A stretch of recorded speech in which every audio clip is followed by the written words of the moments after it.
आपण पाहत आहात सत्यदर्शन न्यूज। आम्ही ठगमुक्त उद्धव ठाकरे यांचा अल्लाबोल।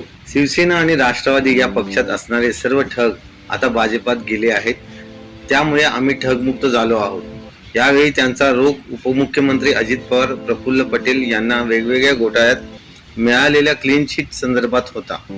दिल्लीचे मुख्यमंत्री अरविंद केजरीवाल यांच्या अटकेविरोधात आज इंडिया आघाडी महारॅली काढणार आहे। त्यासाठी देशभरातील दिग्गज नेते दिल्लीत एकवटले आहेत। यावेळी उद्धव बाळासाहेब ठाकरे पक्षाचे पक्षप्रमुख उद्धव ठाकरे आणि खासदार संजय राऊत यांनी पत्रकार परिषद घेतली। यावेळी त्यांनी भाजपावर जोरदार हल्लाबोल केला आहे।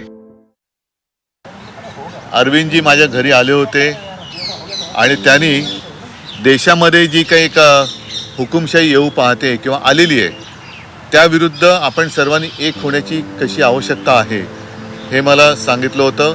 स्वतःहून आले होते, त्यांनी एक पुढाकार घेतला आणि नेमकं निवडणुकीच्या तोंडावरती जसं हेमंत सोरेनजीनं अटक केली, अरविंद केजरीवालजीनं अटक केली, याचा अर्थ असा की हुकुमशाही येईल अशी भीती नाही, आता हुकुमशाही आल्यातच जमा आहे।